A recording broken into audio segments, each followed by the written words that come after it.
Come here, little dude.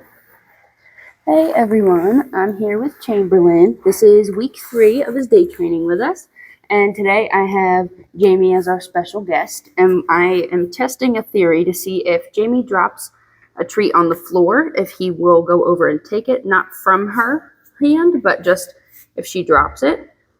Yay, good job. Here, hey. That's not what we're doing. So right there, all he did was he took the treat from her, and then he was like, oh wait, I'm not that, we're not pals yet. So I'm gonna just limit the amount of leash space that he has. It's okay. You're okay, bud.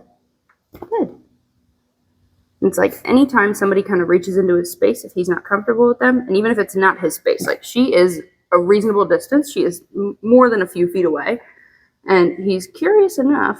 Oh, did you just toss one? Oh, nice. He took a treat at a good distance from her, and I didn't even notice. He went over and took it, but this could be eventually a way for him to be a little bit more comfortable. Nice. That was only a little woof, and ideally we don't want any kind of noise like at all from him. We don't want him to have opportunities to lunge, but he is, this will help him kind of bridge a gap in between people he's not familiar with. Oh, it's okay, bud. It's okay. Good sit. Good job. Good job. You're okay. Nice. Ready? Nice. So I'm trying not to let him get too close to her. Good boy. This way. I think he's actually starting to do that as a way to get it. Oh. So like the first time he was a little startled, but I think now he's doing it to see if he's going to get something. So I'm waiting for him to like come a little closer and be quiet, and then I'll bring it force. Okay, that works. I hope. I don't know if I can hear that. That's okay. So because what Jamie was just saying is now she thinks that he's kind of going toward her and barking to get a treat from her, seeing if it works.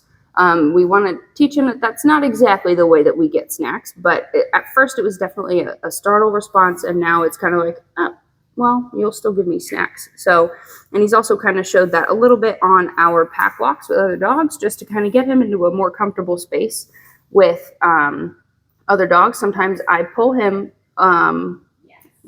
Nice job, buddy.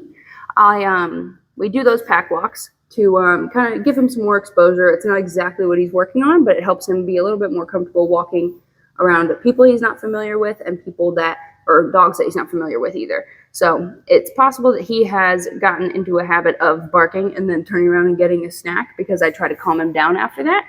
But what Jamie is now doing is she's waiting for him to be quiet and calm, and then she's tossing him a treat, and he's taking to it pretty nicely. Good job, buddy.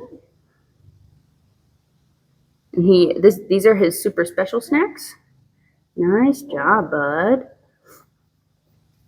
If it were just his kibble, he probably would be a little less enticed by it. Coming from a stranger, he wouldn't take kibbles from me for like the first day. He was really uncertain. But now with it being his special snack, he can make that association between his higher value treat and people he's not super comfortable or familiar with.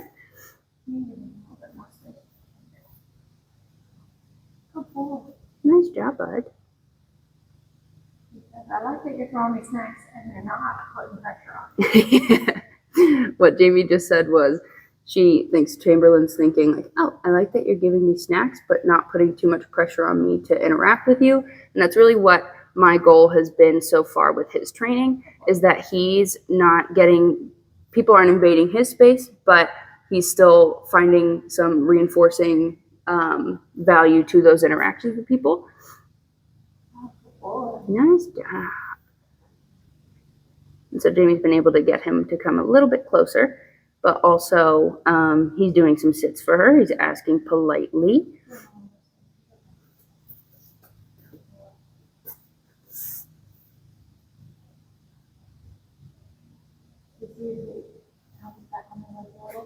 Mm-hmm. So he's interested, but he's nervous. Okay. And so I started talking and moved back up.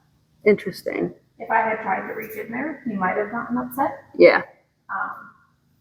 But I just let him investigate and give him space, and then give him reinforcement for taking space. Nice. Good job, buddy. And so what she just said was, I'm not sure if you can hear her. If you can, and I'm repeating everything, sorry. But what she was just saying is that she let him come in and explore and just kind of sniff her, check her out.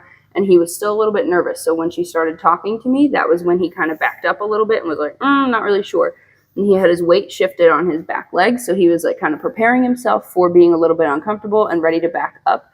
And then if she had reached down after she had started talking, that was probably going to be a moment for him to feel threatened or be a little bit extra nervous. But right here, he communicated his boundaries really well, and he's doing an awesome job. So if you have any questions, you can leave them in the comments. But this is Chamberlin during week 3, and he's doing awesome. Yeah, you're doing awesome. Good job, buddy.